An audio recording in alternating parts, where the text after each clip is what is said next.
dan apa itu Pilanesia. Jadi yang pertama, Pilanesia adalah filosofi sepak bola Indonesia. Oke, Pilanesia adalah filosofi sepak bola Indonesia. Jadi dalam filosofi sepak bola itu kita sepak bola Indonesia itu harus punya ciri khas. Jadi filosofi itu ciri khas bermain sepak bola di Indonesia. Lanjut lagi. Lanjut. Nah, di Pilanesia di sini adalah cara bermain. Di sini ada attacking, transisi, defense. Kenapa dipilih oleh Indonesia untuk Pilanesia itu sendiri? Supaya untuk membawa sepak bola Indonesia ke level tertinggi. Nah, dalam sepak bola itu ada beberapa yang harus kalian ketahui. Lanjut teman-teman. Yang pertama, ciri khas sepak bola Indonesia di sini adalah kelebihan pemain Indonesia. Yang pertama, kecuali lagi kelebihan pemain Indonesia di sini cepat, lincah, dan selalu unggul satu lawan satu. Unggul satu lawan satu di sini adalah bisa attacking, bisa cara ketika kuasai bola, bisa juga ketika tidak menguasai bola. Berarti defending itu namanya. Lanjut ke samping. Nah, lanjut lagi ada kultur geografis atau sosiologis. Di sini kultur Indonesia ada cuacanya hanya Bapak Lihat. Lanjut lagi terus. Nah, sekali lagi. Nah, di sini cuaca di Indonesia tropis, respek hierarki dan kekeluargaan.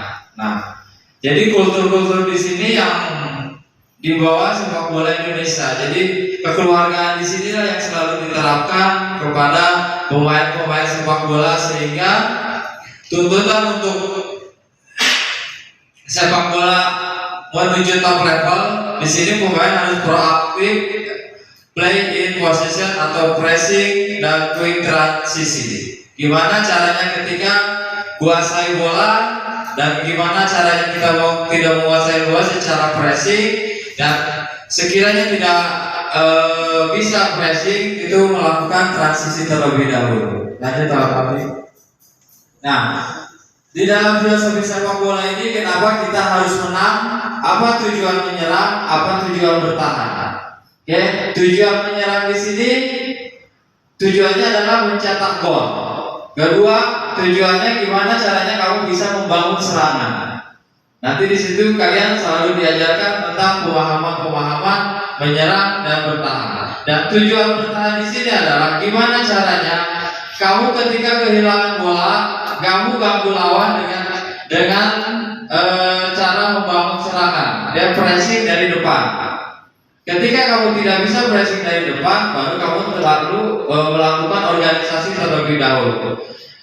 Dan gimana caranya kamu bisa bertahan supaya bisa merebut bola lagi. Nah, tujuan bertahan di sini adalah gimana caranya kamu mencegah lawan cetak gol atau prevent gol.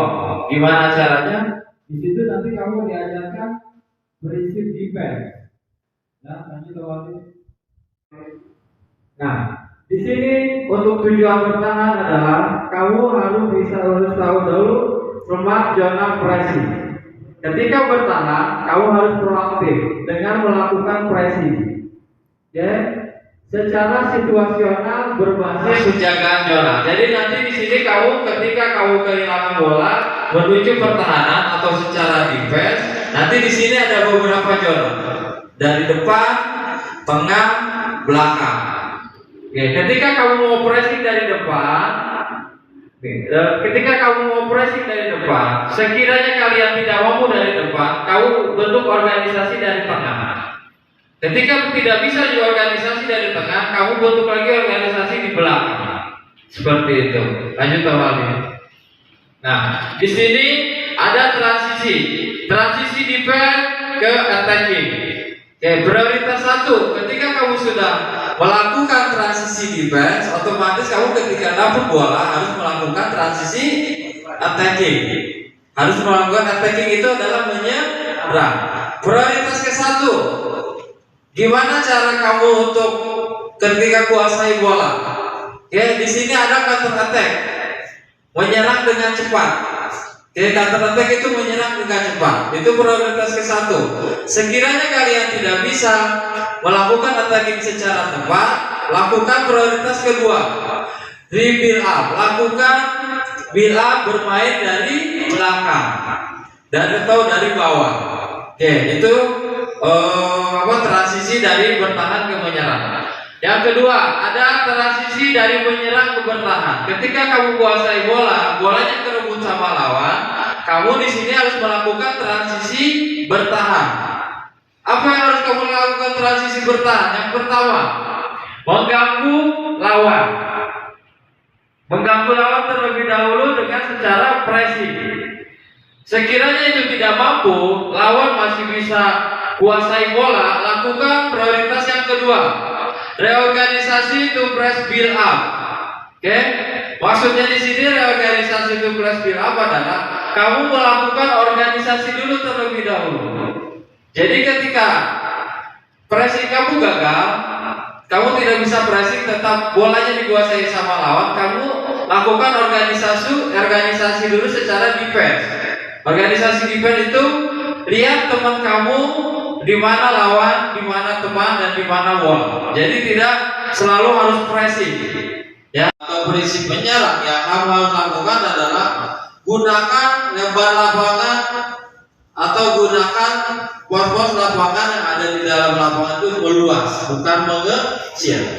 Area-areanya kamu penuhi semua, sehingga teman-teman yang kuasai bola banyak pilihan untuk passing. Ciptakan posisi berdiri, membentuk berlian di mana-mana untuk memudahkan sirkulasi penguasaan bola.